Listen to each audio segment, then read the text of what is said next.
The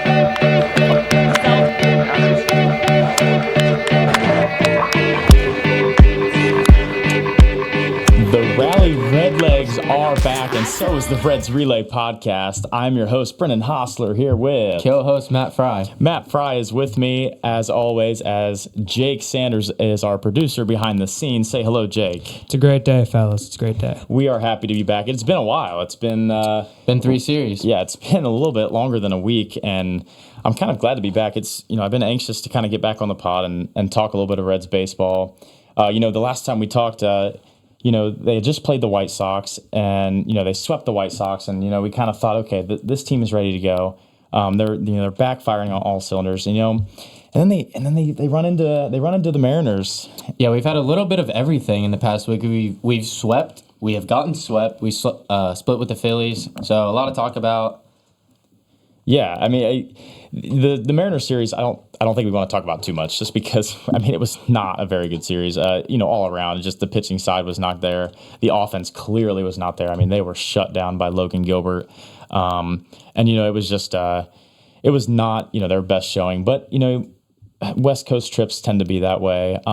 Especially the NL West, which obviously the Mariners are in the AL West, which they've been known to play the AL West a lot better, but. Going out west, the Reds have not had a ton of success in recent years. So that's a series you kind of just chalk up and you say, yeah, they just didn't have their stuff. Yeah, I'm glad they can get that out of the way and then come back to Great American and go 500 over the last 60 days and end up getting a sweep over the Angels. Not really hurting their record there with the sweep, the Mariners sweep. So it's another positive look out for that. Yeah, the Angel series was obviously something that was very encouraging. And the most encouraging thing, and I think it continues to be encouraging, is Ellie. He just continues to be one of the best shortstops in the game and really starting to solidify himself into this MVP conversation. Yeah, he's doing really, really well for the Cincinnati Reds. Mainly one of the reasons they keep winning these games without some of their best players. Yeah, and I think, too, Ellie's hitting the ball all over the field. We're going to kind of talk about a couple key points here of the series, and I think the first thing I want to talk about is Ellie and how he's been hitting the ball. He's hitting the ball all over the ballpark, and you didn't see that a lot from him last year. Yeah, the main thing I'm most impressive with was Ellie. With Ellie is against left-handed hitters. He's hitting the ball very well in the right-handed batter's box there, and he's settled down his swing and he's hitting it all over. He's going opposite field, pulling balls 100 miles per hour. Just going everywhere with the ball. Yeah, and he's starting to walk more. He had a 4-walk game. Was that in the Angels series? Yeah. I think it was in the Angels series. It was after he hit the 2 home... Or no, he hit a home run, I think, the previous game, and then they gave him 4... They just didn't pitch him a strike. Yeah, he has a 4-walk game, which is... if you would have told me that Ellie's going to have a 4-walk game, I think anytime this year I would have been that's kind of nuts to think about, just because he's such a free swinger. But we've seen the discipline really start to pay off for him. He's getting more pitches to hit now because these pitchers know that he's going to lay off pitches. And so that's been something that's so encouraging. Now, the issue, which we'll kind of talk about a little bit later, is that nobody else is really hitting in this lineup. No. Steer, he was on fire. He's starting to get really cold. We thought maybe Candelario and Strand, they'd get a couple hits here and there. We're like, okay, maybe they're settling out, but they're not. They're slowing back down. Yeah. India's, he hasn't played in a while. Yeah, he came off, he didn't come off the bench the other night, but he was in the lineup today, DH. But yeah, the stomach bug's been kind of a recent, I don't know if you want to call it injury, deal, but we've had Candelario was out, and Strand, and Fraley's now Fraley's still out. India out. India's back. Montas getting hit with a pitch. Yeah, and we were going to get to that, and no, you're good. We can talk about that now if you want to. We can jump right into that. But yeah, you have the Montas injury. So this team just continues. There's always something going on. It's just this team continues to get banged up, but Ellie has been, the one constant. And, well, I think there's actually 2, but as far as in the lineup, Ellie has been the big, consistent thing for this ball club. And he just continues to be fantastic. And I think he's only going to continue to get better. He has 15 stolen bases, and it's April 24th. Or, Yeah. sorry, 26th. It's like if he gets on first base, it's almost a 50-50 shot he scores in that same inning. Yeah, he's creating offense, by himself. We know he can do this. He can take one pitch and put one run up on the board by hitting a solo home run, but he also can leg out those infield hits and steal second, steal third. And then, as a catcher, that puts so much pressure on their defense too, because any ball in the infield, he's scoring. Yeah. Take a look at the hit he had the other night. It was a 1 out, and he was up, and he hit a base hit to left field, like 100 off the bat.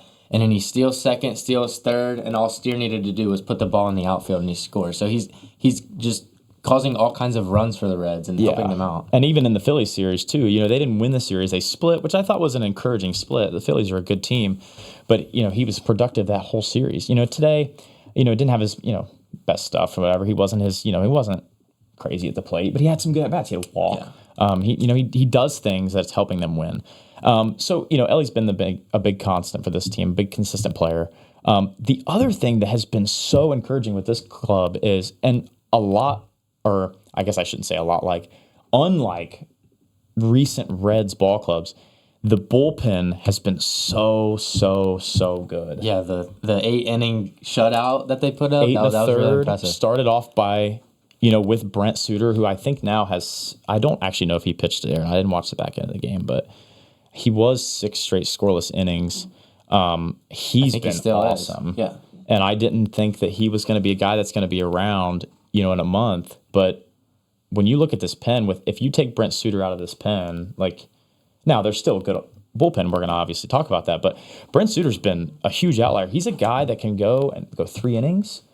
It gives you a weird look from the left side that we don't have. Yeah, he can set up games, set up if we need him to. He's a special, lefty specialist, so he can get the left-handed hitter out.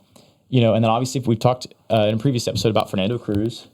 And he's been great. Diaz has been himself, recently. He had that one hiccup in the Washington series, but that's, you're going to have those.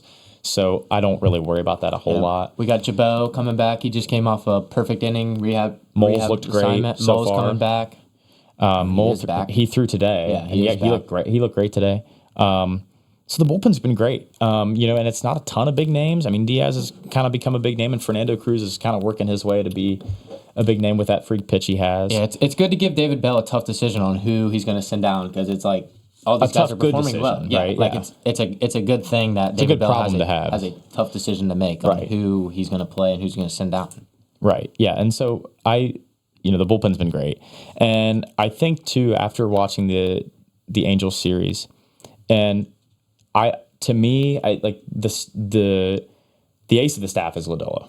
100%. Period. If we're being honest, now we know we brought in Montas to kind of be that veteran, maybe not the number one when August and September come around, because we hope these young guys really take that step, but he was kind of brought in to be that solidified, 1 or 2 kind of guy. Yeah, if Montas is playing like his usual self and he's our 2-3 guy, then we've got some good guys on the mound. And Graham's been okay. He's kind of been shaky, but and Hunter Green, I thought he threw the ball well against the Angels. It wasn't his best night. Yeah, the stats don't show it, but we were at the game. He gave you 7 innings. Yeah, he gave you 7 innings, and I don't really remember him getting hit around very hard. He kind of was getting, they were flipping balls the opposite field. They didn't really he didn't get crushed. And the pitch count was actually encouraging. He didn't throw that many. He went 7 innings, so I think he got up close to 100, but he went 7 innings. It's not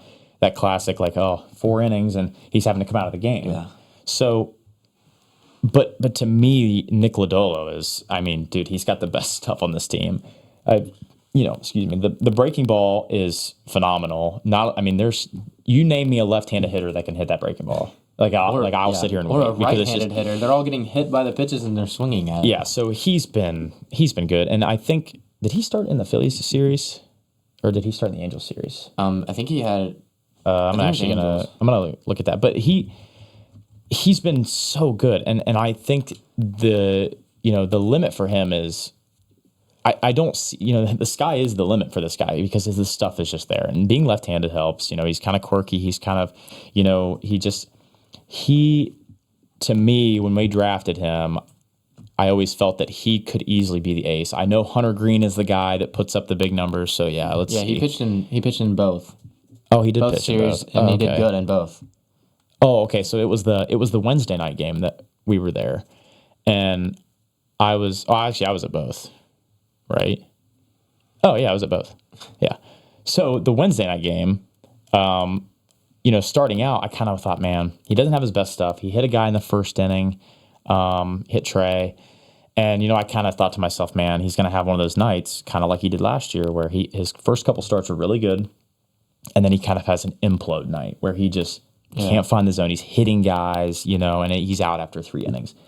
But he kind of settled in and gave them a quality start, and I think if that's going to be his floor, if that's going to be his bad nights, he's going to be so good for this team. And I think he's got the stuff to really dominate some good lineups. Yeah, his next few outings, I could see him going 7, 8 innings. He hasn't gone that far this year. I mean, he hasn't pitched. He threw 80 pitches. I think the Friday night game, I think it was Friday. He threw 80 pitches, and it was like through 7 innings, and they took him out. He doesn't need to throw a ton of pitches. Yeah. So he can give you the length, like you were saying. They're going to be careful with him. That right now he's coming off of injury, and then as the season goes on, he's going to give you like 8 innings. Yeah, I mean, they're let him go 100 pitches. Yeah, I would agree, and he's Hunter Green is going to be Hunter Green. I think he's going to keep making adjustments, but right now Liddell is your stopper for me. I like that, and I think a lot of people would agree with that. And he's going to be more important now, like you said earlier. Montas getting hurt, that was a huge blow, to an already banged up team, and we talked about it's like, man, this team just cannot get a break right now. But I mean, good thing is we have Martinez. We don't really know what we were going to do with him. Now he has another role. He's got to start again. Which today wasn't great, but fill in that role. Length. Yeah. So, the Montas injury, now it's kind of I think he's on the 10 or 15 day. 15, I think. Yeah, so he'll be back. That's not, anything of concern. When I saw the notification and I saw he was exiting, I was like, first inning, it's got to be an elbow. Yeah. He had to have went out there, threw 2 pitches and it popped, and he's, but, luckily, it wasn't that. It was probably the best case scenario. Yeah. So, kind of talking about the Angels series. Yeah, so that's some things that happened. The other thing, too, Mike Trout was really quiet. They really quieted his bat. He's MVP front runner. 10 home runs now. And he just didn't do anything against us, which was huge because that's the only guy that were in that lineup. You can't let that guy beat you. Yeah. So he was pretty quiet, which was kind of good to see. I love watching Mike Trout play, so it's nice to see him play well. But when he's playing the Reds, you kind of want to, not see that guy hit 3 homers. Yeah, in a game. I'm kind of bummed I didn't get to go see him, but I mean, there was nothing really worth. He is such a big guy. Really, really, when you see him in person, you don't. Sometimes you don't understand how big these guys are. Trout's a guy. He's kind of always been known for he's a good athlete and he's fast. You wouldn't think how big, he's that fast being that big, but he's so big. His legs are my torso. He's so big, it's unbelievable. And he's, I do like the league when he is the best player in the league. It's always fun. It's a good place if greatest player of my generation growing up, and now he's finally going back to that same track that he was on. Yeah. So that's kind of the Angels. The Angels series in a little nutshell there. Good series. And then the Phillies come to town for 4, which is a big deal. It's hard to win a 4-game series. Especially with that pitching staff. Philly's got a solid rotation. Yeah, and with the lineup really not going on all cylinders, like you want it to be, they kind of have a tough series. And, they're able to split, which I think is huge. And I was frustrated today because I really felt like they had some opportunities. You have Wheeler, who right now, especially after today, is the front runner, in my opinion, for the National League Cy Young. He's been so good. And, we had a chance. The Reds had a chance in the 3rd inning, I think it was. 1st and 3rd, they walked Candelario. Santiago Espinal, we kind of should have talked about a little bit more. We'll get to him in a second. He gets a base hit through the right side, and you get 1st and 3rd. And Maley comes up, who hasn't had a lot of playing time. And, because Tyler Stevenson's been really hitting, wasn't in the lineup today. They give Maley a day, and he gets 3-0. And I'm like, you're watching that game, and you're thinking, okay, here we go. He's 3-0. Wheeler has, he's on the ropes. We have a starter like that on the ropes. You have to take advantage. Takes the next pitch, 3-1. Then he swings at a pitch that's not close. Yeah, you can't get behind in this game. Like, you have to take advantage of that inning, especially against a guy like Zach Wheeler. Like, trying to come from behind of a pitcher like that, it's just tough. And they were down in the game. They'd given up, I think, a 4 spot before that. So they need whatever they can to get kind of going back into that game. So, so you get that. So then he ends up striking out. Okay, well, then you have Benson. Okay, so first and third, 1 out. Benson's up. 2-0. Swings at a slider that's not close. Like, Wheeler clearly didn't have his stuff in that inning. So, and I know they're professional hitters, and I know that, it's hard. Like, hitting's hard. I completely understand that. But you would, the approach has to be better in that inning. And I think you would agree with that. Like, I don't think we watched the game together, but, we talked a little bit after, that it has to be better. Yeah, I didn't get to see the game, but if you like you said, you have got to take advantage of that inning right there. Yeah, so they end up, obviously they don't score. They get shut out on the day. Frustrating day, but they still split the series. And I think, so a guy I've kind of harped on, and I was, saying it earlier in the show, we're going to talk about this guy. The guy that's currently been playing every day at second base while India's been out. And I think I'm going to let you kind of, because I've been really hating on this guy, but he has been pretty good over the last few days. I think you're going to go ahead and kind of, you're gonna bring this guy up here, Matt Fry. So who are we going to talk about right here? Santiago Espinal, kind of the hero of the couple games of the Phillies series. He's been solid. Yeah, gets his first bomb. Like, three that hit, put us three up? hit, Three hit. Hit a bomb, put us up. He's been doing things to help us win, and he's playing a good second base. Yeah, I tend to harp on these guys that aren't really performing. That I kind of liked the signing when they brought him on, but he just kind of didn't really do anything. He wasn't playing every day. He just was kind of like a bench guy. But when he was getting to play, it was 0 for 4, and he was making some errors too. Out. But he stepped up. He stepped up for them, and he was great during the series. He had the 3-hit night, and then was that Wednesday? Yeah, because we were there Wednesday. He had, with 2 outs, he had the bleeding base hit to right field that scored 2 runs to tie the game, which to me wins them that game. Yeah, puts him in striking range. Yeah, so that was huge. So he's stepped up. And, Benson kind of gets back on track with the home run and the couple RBIs on Wednesday night. So a couple of guys are starting to get it. Now, there's one guy that I have really harped on a lot in the last, really the last year and a half, just because of his inability to actually, make adjustments and, kind of solidify him as the starting guy every day, because to me, he was a first-round draft pick. He's got to be the guy. And, and the guy I'm talking about is Tyler Stevenson.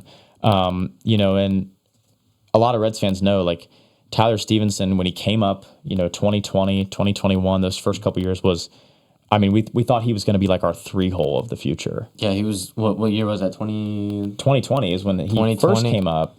Yeah, he did really good, and then we need him to start getting up that batting average up a little bit more. Yeah.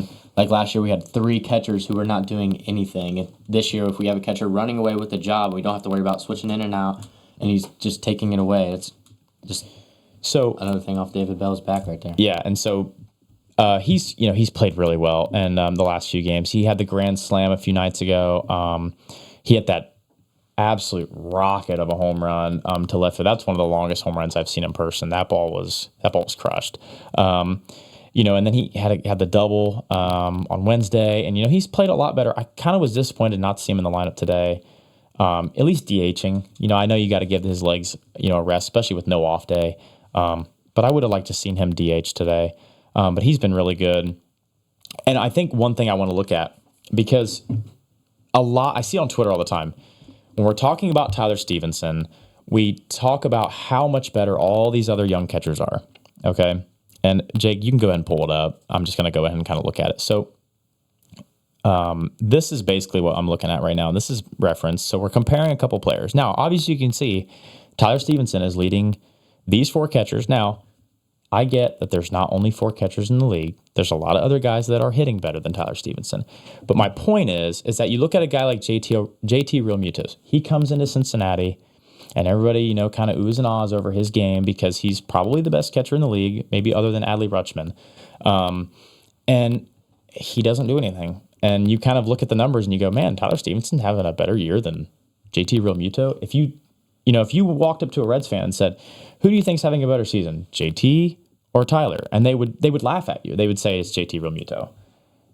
I mean, it's so, and like, I kind of wanted to put these 4 guys up there because you look at Francisco Alvarez, he's been around less than Tyler Stevenson, but they're kind of in the same spot in their career. They've kind of won the catching job, but they're still both really young. Henry Davis is basically still a rookie, and he hasn't really done much for Pittsburgh. And JT's an older guy who's kind of getting a little bit past his prime, but he's still, an all-star caliber player. So, we kind of just wanted to look at these 4 guys and just, I wanted to give Tyler Stevenson some credit, basically. Yeah, I'd have to agree. He's doing really well. I mean, somebody else has got to step up other than Ellie. Yeah, to help this team win now. So if it is Tyler, like, you're going to take that. We need somebody because CS and Candelario aren't hitting. And everybody in Reds country knows that. They're not hitting. So Tyler Stevenson, with him stepping up, has been huge. He's helped win us a couple ball games. And I also think, too, I was listening to Chatterbox Sports, and they kind of talked about how when you bring in a guy like Fernando Cruz and you've got a guy on third base, that takes a lot out of a catcher. Like pressure in a pressure situation, he's got to block those splits. Yeah, imagine. I mean, that's a hard hit. That's a hard ball to hit. Imagine trying to catch it. Yeah, so I think we would view Fernando Cruz a lot differently too if Tyler Stevenson, hasn't done the job that he's done, keeping the ball in front, framing pitches. He's gotten a lot better at framing pitches too. So, I give him a lot of crap, but he really has improved this year. And I just hope it continues. I want to see some consistency. I think that's the biggest thing for fans right now is they want the consistency from these players. Yeah, we're having these guys that have not done much all year, just kind of sputtering through, like breaking out a little bit one week. Here's this guy one week. Like really other than Ellie. Yeah, we just put it all together. Yeah. These 3-4 guys here and there. Yeah. I mean... So yeah, just Tyler Stevenson, he's been good. So a couple takeaways, like you just said, somebody's got to help out Ellie. Because he's going to go through a slump eventually. Yeah, he's going to I don't want to say he's going to come back down to earth because I think he can play at this level, but he's not, I mean, yeah, he's still going to get on base. Yeah. It's like somebody else has got to step up, take the role of... but he's not going to hit. He's not going to hit 50 home runs. Yeah. Like he's not going to be, everybody said he's on pace to bat whatever and hit 50 home runs. Like that's not going to happen. He's going to have spurts where he struggles. He's still young. He's 22. So somebody's got to help him out. And we continue to talk about Candelario and how that guy just cannot seem to figure it out. It's like every time we think he's going to figure it out, he just goes right back to the 0 for 4 night. That you keep comparing him to Mike Moustakas, and I keep wanting to say no, but the more and more I watch him play, it's like it just seems like it's kind of a revolving door. Like it's just the same thing over and over again. We sign these guys to these contracts, and they just don't really pan out. Yeah, it started off in spring training. Everybody, I mean, he's slumped all of spring training, and you're like, oh, he'll be all right. And then he's still not producing. And I know you're going to disagree with me, but I still think that if we get into the summer months, and it gets a little bit warmer out, I think he's going to turn it around. I hope so. Matt Fry he's not with me on that, but that's okay. And then, Benson, hopefully he's back on track. He had a better night. So, maybe he's kind of gotten back. He's still striking out a lot. Don't really want to get too much into that because I think once we get Friedel back, he'll move down in the lineup, and I think that's where he's comfortable. I think you would agree with that. He raked in the 9-hole last year. And most people would. So I don't really worry too much about that. Now, the upcoming series, they play the Texas Rangers, the defending champs. So we swept last year. We did. We swept them before Ellie and all them got up. that was kind of a fun series. I think Nick Senzel had a walk-off home run. That was when he won Player of the Week. Yeah. Or was it Player of the Month? I think it was a week. Was it? It might have been a month. It might have been, because I know he had that month where it was crazy. And he had the walk-off homer against Texas. So, yeah. They play the Rangers. They travel to Globe Life Park for the weekend. So that stadium's going to be packed. They're going to be ready to go. The probables, I think I've got it on here. It's Eovaldi. So we're going to see their ace. And Graham's pitching that game.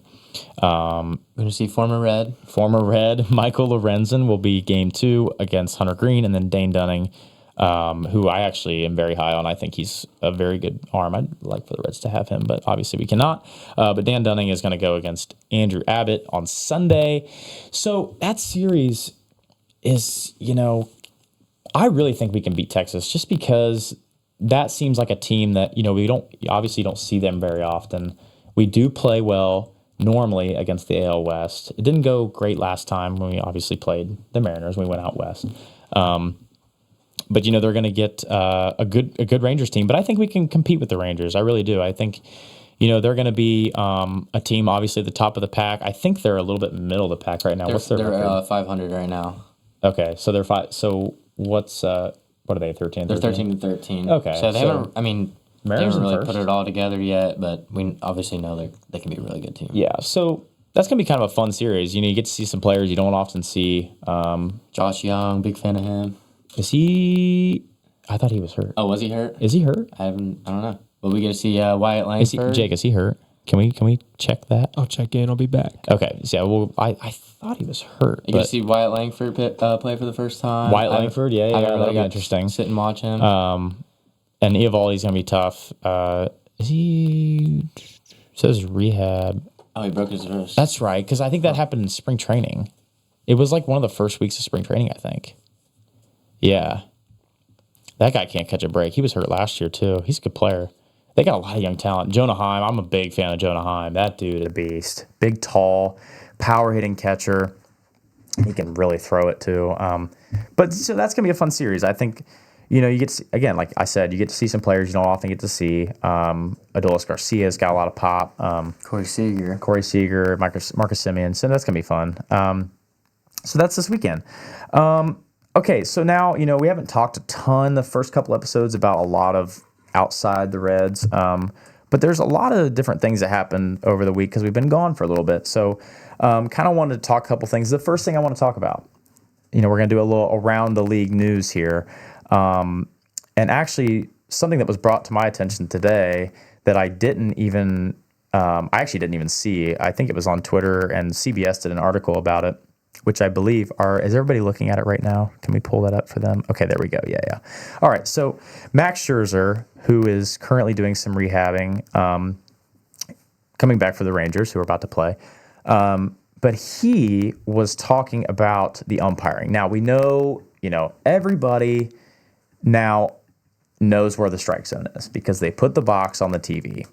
So every time an umpire misses a call, we see it. Now, I will say, it's bad. There's some dudes that should not be umpiring, and everybody knows who they are. Yeah, I was gonna say this article may have been written because of one umpire specifically, and Angel Hernandez. Yeah, so obviously we know that he sucks. Like, we get that. So basically, Scherzer, this is Scherzer's kind of solution, I guess you could say. I think, yeah, it's right there. So he says, we need to rank the umpires. Scherzer said inside a small ballroom at Dell Diamond, let the electronic strike zone rank the umpires. Now, what do you, I want to know what your take is on that. I mean, I'm not a fan of robotic strike zones. It takes out the human aspect of the game that's been in the game for 200 years. Yeah. And I don't like how the minor league has the when the challenge to go like that. Oh yeah, the strike zone. Paul Skeens has been using it, Yeah. and he's striking dudes out over it. But Yeah. it just doesn't look like baseball. It's not, but now what he's saying. Now let me kind of clarify. So he means by ranking umpires. Now, every player that plays in Major League Baseball is ranked. Every player, whether it's by average, whether it's home runs, they constantly ranking these players. So why don't we do the same thing for umpires? Now you have the scorecards. Like I think people see them on Twitter all the time. We have the scorecards. So I think what he's trying to get at is the majority of umpires, and he says it actually in the article, are good. They really are. Like these guys are so good. They're You're not going to see clips of umpires making good calls. Yeah, they're going to magnify the garbage calls, and you see. So that's why you see a lot of them. So if we start to rank the umpires, right, and we say, okay, so like take for example Angel Hernandez. Okay, he's not very good. Now I don't know the numbers. We don't really need to get that deep into it, but a guy like that, put him in the minors. Let him umpire minor league baseball and let him get better. I mean, I know he's like 60 years old. Let him get better, if he can, or just get him out of the league. And I don't know if there's like a union or how that works, and there's got to be, because I think they would have done something by now. But that's kind of what Scherzer's getting at is, let's if you want to take that off the screen, we can. I've got it on here, but that's kind of the gist of it is like, we don't need robo-umps, okay? It would be great in a perfect world, sure, but to me, it takes out the human element. And I have to agree. And, like, the white little zone is one of the worst things that's happened for that. Yeah, because now every call is so magnified. The umpire doesn't have that. We do. Right. And so you have to kind of look at it from an umpire's perspective. It's hard, but I think if we take the guys that are good and we reward them and say, you know what, like, hey, you get more games, you get playoff games. Yeah, you don't really hear of good umpires. There's a lot of them out there. Yeah, like, so I think if we, I just get so frustrated with it just because it's like, some of these calls, they're missing by, okay, it's not even half of the baseball length, and the call is, oh, they call it a strike. Well, it's like, okay, like it's like the pitch is moving this far. Like it's throwing harder than ever. You'll throw a slider on the outside plate and it misses this far. It's like it looks like a strike. So if you're going to keep the data, basically, if that's what we're saying, we're going to keep all this data and we're going to put the box up there and then we're going to do the scorecards and we're going to do all this stuff. And I don't mean to rant, but it's like if we're going to do that, let's take that data and help our umpires and like let's use it to say, okay, these guys are the best of the best, so they get to do this, and these guys aren't very good, so they got to either go to the minors or we got to find other guys that can do a better job than them. I agree. I mean, and we kind of talked about that before the show. It's like, why are we not looking for a solution? We sit here and we complain and complain and complain about the data. Why don't we use the data? So that's, I hate to rant, but that's kind of what Max Scherzer's getting at. And I think he makes a really good point. Yeah, we got some umpire data right here, actually. Yeah, and I don't know if we can pull it up. I think Jake might pull it up. If not, we can kind of move on. There we go. Yeah, so let's see. So can you explain how this is ranked, if you know? So we're looking at this middle column here is sorted by accuracy on a percentage-based scale. So Marcus Patillo has umpired 5 games. He's called 800 pitches almost, and he's 88% accurate, which would make him the worst in MLB history. Okay, so let's scroll and let's look at some of these guys. So yeah, like is this all time? All time since the StatCast era, which is 2015 and beyond. Okay, so yeah, is it like multiple pages? Just scroll to the bottom. Yeah. Okay, we don't have to go that far. But so yeah, you can see now obviously most like Jim Joyce I see, but I think he's retired now. Joe West is on there. Joe West is at the bottom. Some of these guys like Laz Diaz, he's kind of a guy that's known to not be very good. I see Doug Eddings on there. There's Hunter Wendelstadt, who we all know what happened in New York a few days ago with that ridiculous. Yeah, another point with this is the umpires have instant replay. It's not like they're going to get it's not them making the calls. It's New York up there, but the only part that they get wrong that we see is the balls and strikes, and that's just the human part of the game. Yeah, and so I wanted him to kind of pull that up. There's Angel. I think it's going to pull his numbers up here. Oh, is that game by game? Yeah. There's an 89. That's not good. Like, that's just not going to cut it. it gets to a point where that's not gonna was he the guy that was umpiring the Texas game? It was the Wyatt Langford. Wyatt Langford. It was like a foot outside. Like that is ridiculous. He was the one that the Jeff McNeil time or whatever. He's just this one. Yeah. Okay. Yeah. So but I just kind of wanted to share that with all of you listening and watching. I think Scherzer makes a great point. So okay, we talked about that. Let's. I kind of want to move on to some more news around the league. Cody Bellinger. Some NL Central news. Yeah, some big NL Central news. Cody Bellinger hits the wall in Wrigley and fractures a rib. I don't think they've said how long he's going to be out, probably a while. They recalled Pete Crow Armstrong, who actually went deep today. First hit. Yeah, I thought, didn't they call him up last year? I think. So yeah, there's not a timetable for Bellinger, doesn't look like yet, but they brought up Pete Crow Armstrong, who is one of their top prospects. I think he might be their number one. The Reds will play them on May 31st. So I don't think Bellinger will be back by then. I think really doubt it. Yeah, he's going to be out for a while. Rib fracture that takes a while to recover. The Pirates have come back down to earth. They're at 500 now, I think. And they're one game over 500. They won today.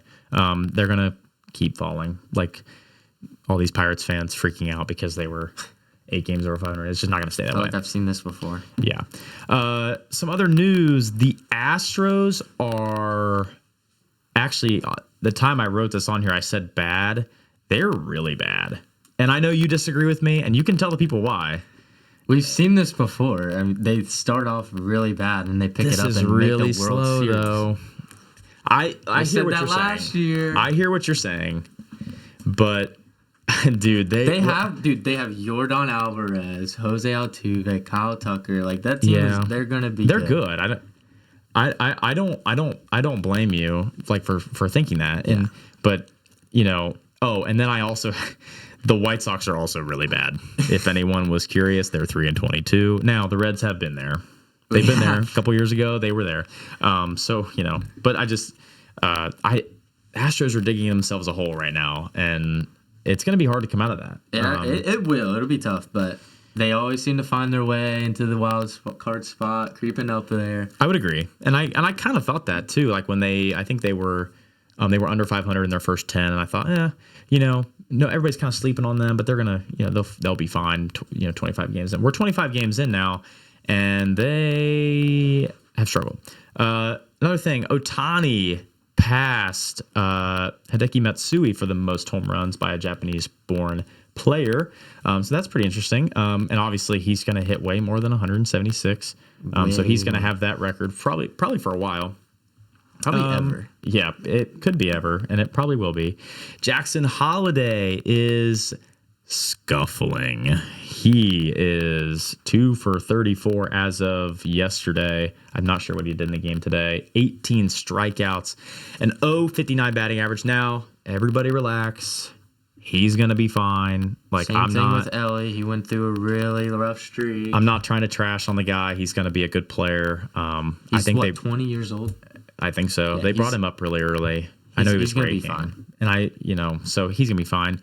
Trey Turner broke his stolen base streak. He's not injured.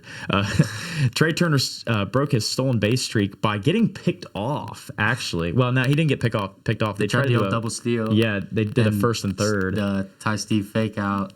Tagged him out at third. Yeah, so that ended. It was 41 straight. I don't think he actually has the all-time record. He was really close, though.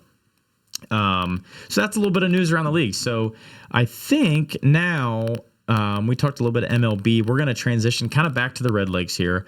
We got something a little bit different today. We're 25 games into the season, so I thought that it would be a great time to rank the 26-man Cincinnati Reds roster. Yeah, it's a little new segment we're going to try here that I think everybody will like. Matt Fry came up with the name. The Tier Talk. The Tier Talk. So we're going to do, we're going to kind of do this together. We're going to kind of share our opinions. We're going to try to be a little bit quick. This video is going to be a little bit lengthy. So we're going to kind of get moving here. The first Can we just go ahead and put Ellie up in Unbelievable? Yep. I'm okay with that. Yep, obviously, Ellie. And, the next guy, I think, if we're talking about, well, actually, let's just go from left to right. Yeah, we can go left to right. I just wanted to. So Andrew Abbott is the first guy I'm seeing. Andrew's, he's been, to me, I'm thinking great. I was between solid or great, or like right on that line. We can go solid. That's fine. If that's what solid. He has been. He's got a 2.6 ERA. He's been pretty great. Yeah, he's throwing the ball well. All right, Graham. I would say some really good, some really bad. I think it's or solid. I would say that too, but I'd say it's some like really, really, really good. Okay, let's put him in the solid. Bad. Let's put him in the solid, Jake, because he really hasn't been. He's been pretty good. He has some spurts where like some innings are just lights out. And I would agree. And then he goes 3. Now the next guy I'm looking at, probably some really good, some really bad. Yeah. And you could maybe even go to underwhelming. But he has had some really good moments this year so far. Like his first week, I think he led all of baseball in doubles. And he's still up there in doubles. I think he has like 7. All right. Bubba. Put him down there, Jake. Just, throw him in the just bad. He's a good guy to have off the bench for wheels, but he doesn't really provide anything else. And that's no disrespect to him, but it's just... He's just like a substitute right now. Yeah, he's a pinch runner, and that's probably what he's going to be. He probably won't be on the roster in a few weeks, so obviously he kind of belongs there. All right, I'll let you handle the next guy. You can put him wherever you want, but... You're going to... Okay. I want him in I want him in the Do you want to see where I'm going to put him? You go ahead. Okay. Put him... Some really good, some really bad. Bro. I know you don't want to agree with me, but I really think that he's had some moments. Maybe I'm crazy, but I think he's had some moments that have been pretty good. He's made some defensive plays. Yeah. We'll have to see who ends up in the underwhelming list. Well, the next guy is going in the underwhelming list because he has been not very good. And I really am kind of thinking about putting him in just bad, but we'll put him in the underwhelming. All right. That guy, yep. Go ahead. Let's put him in the unbelievable. He has been the best reliever out of the pen. I would agree. We've talked about him, I think, on all 3 shows. Fernando Cruz has been so good. So, that's an obvious unbelievable.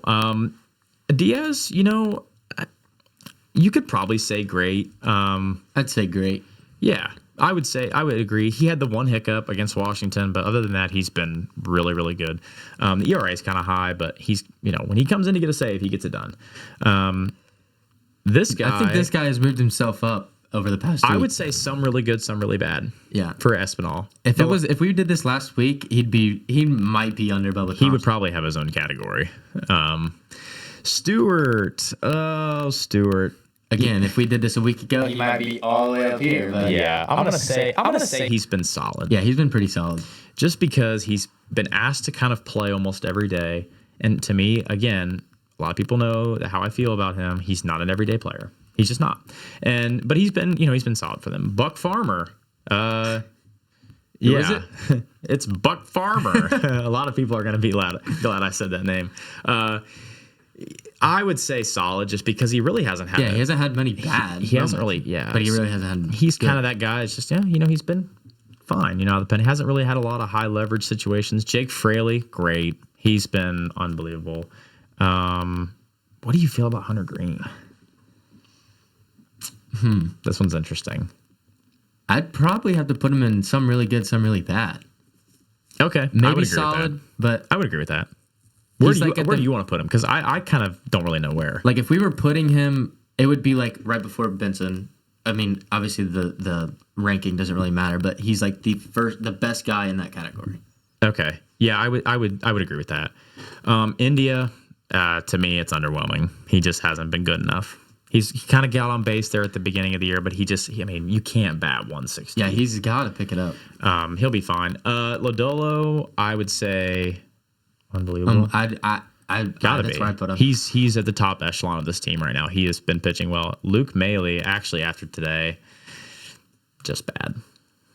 And I know, I've been a big Luke Maile guy, and I'm gonna say right now that I should not have said what I said. I don't know if I said it in the first show, but I have talked about it with other people. I have been saying that Luke Maile has been needed to be backstop 1 for a while now. That's just not the case. I think I might have said the same thing last year. Yeah, he's not good enough. And we all know this. I mean, when you sign a guy like that, he's not going to be the everyday guy. So he hasn't been good this year, period. Nick Martinez, interesting one here. What do you think? What do you think?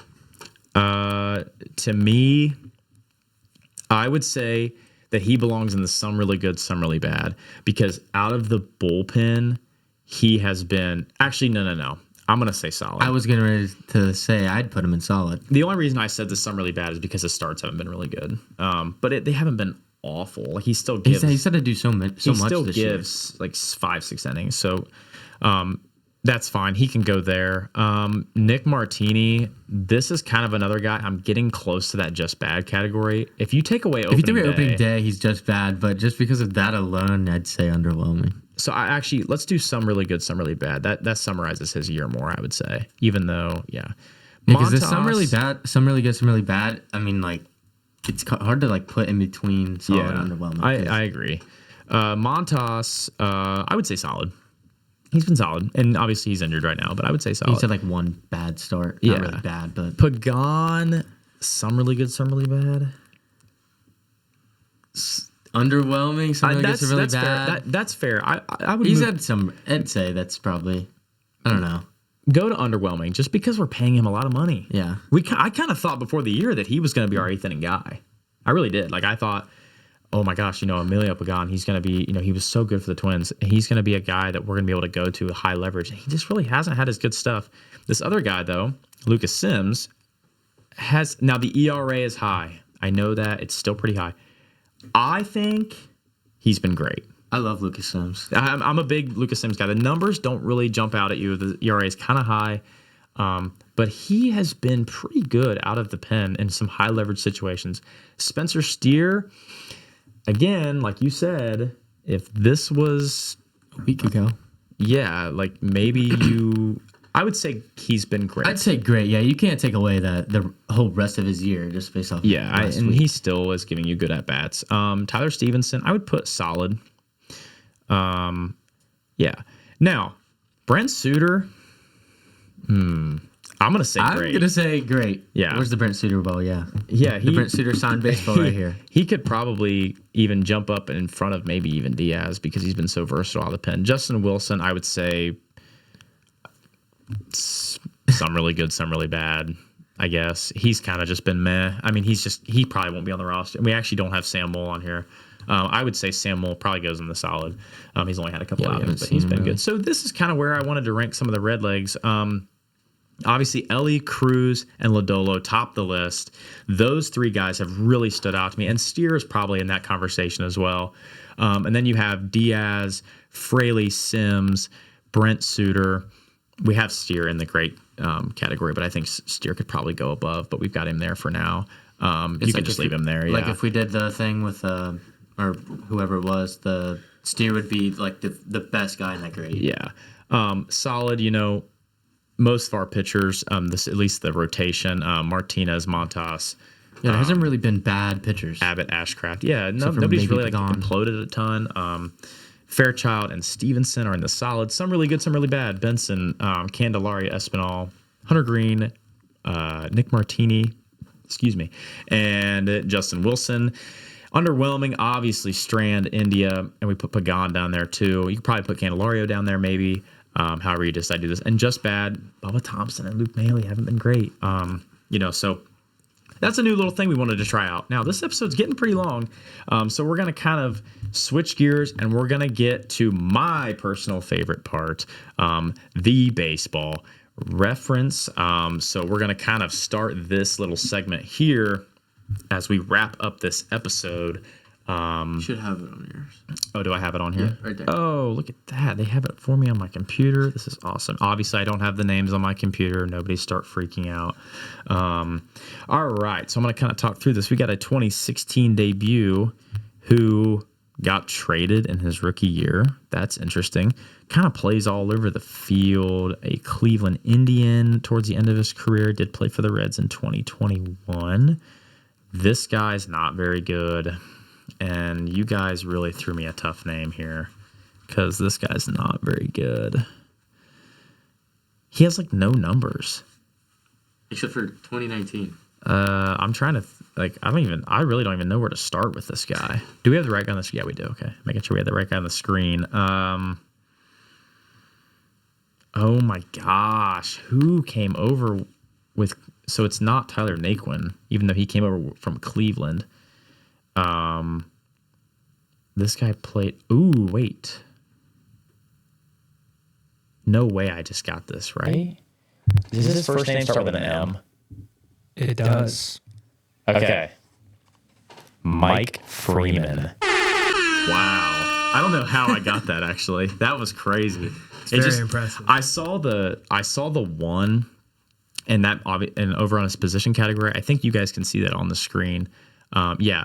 So that basically means that he pitched. Obviously, that's his positions. The number is corresponding to the position. And I remember for some reason that came in my mind of him pitching. I don't know. Yeah, that's great. That's a tough name, guys. Really? That's the first name I get? You got it in like a minute. All right, moving on. Number two, player to a 2019 Cincinnati Red. Another pitcher. This guy, what? See, I got Mike Freeman, so I feel like I should be able to get whoever this is. Do you know the guys, or are you guessing along with me? Okay. Would you have gotten Mike Freeman? No. Okay. Let's see. He threw a lot of innings in 2022. He had 53 games with the Reds in 2022. That's a lot, but he didn't start. 53 games, 58 innings. So is he a left-handed pitcher? I believe so. You believe so? A part of me wants to. Oh wait, no, because he wasn't around. It's not Brooks Raley because he's with the Rays now. No, it is not. It's not Brooks Raley, but it's the guy they had before that. He pitched last year for the Reds. He is not left-handed. He's right-handed. Oh, okay. All right. He pitched last year for the Reds. Oh boy, I can't get stumped on back-to-back episodes. That's gonna be embarrassing. I'm gonna definitely need some hints here. Do you know who this guy is? No. I threw you some tough names today. Don't be embarrassed. These are some tougher names. We're starting off with Mike Freeman, so that's kind of a. They're just gonna get tougher. Don't worry. All right, so this is a red leg. Oh man, I'm gonna probably need the first initial. We're looking at a J for the first initial. Well, it's not JJ Hoover. Nope. No. Dude, I don't know if I know this guy. Let me think if this guy, man, he pitched 58 innings. His first, give me both initials. His initials are JK. Now, do you know it? Oh. JK? 58 innings. It's not coming to me. 2022. Dude, like they were so bad. Who in the world would this be? You might have to give me like the first name. Let's just see if I can get it. Yeah, I'm pretty much stumped, but we're looking at Joel here. Oh, there's a guy that's going to be really mad. He's going to listen to this podcast tomorrow, and he's going to be so mad I didn't get this name. And I'm actually just going to go ahead and shout him out. It's one of my college teammates. Aiden Post knows exactly who this is after he just heard the word Joel. This is Joel Kuhnel. This is the second Reds stump ever. Yeah.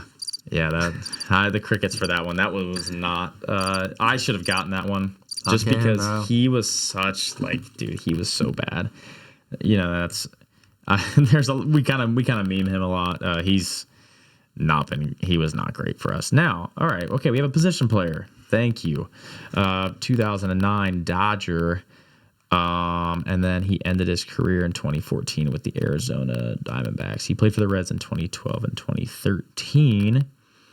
I think I know who this is. Redeem yourself. Is this? Oh, yeah. I definitely know who Oh, yeah, this is one of my favorite players that I used to watch on the Reds. I'm pretty sure I know who this is. Does his first name start with an X? It does. Okay, yeah. This is one of my favorite guys. Me and my dad actually always used to say that he's one of the best pinch hitters in Reds history. He would come off the bench and hit grand slams like it was nobody's business. This is Reds legend Xavier Paul. Attaboy. Xavier Paul. All right. So we're 2 for 3. And that's a great name. I love Xavier Paul. He was so fun to watch. He came off the bench and he kind of just knew his role. And I kind of compare Nick Martini to him a little bit. Now, this guy's better than Nick Martini, but Xavier Paul was a guy they picked up, during the offseason that year, and he just kind of came off the bench and was pretty good for them. All right, Matt Fry, I think that is going to do it for a very long third episode. I want to thank everybody for watching and listening wherever you may be. Matt Fry, tell them where they can find us. Find us at YouTube at Reds Relay, on X Reds Relay, TikTok Reds Relay Podcast, and Spotify Reds Relay. Thank you for watching and listening wherever you may be. Also, Luke Legault, get well, fellow co-host. Yes, get well to Luke.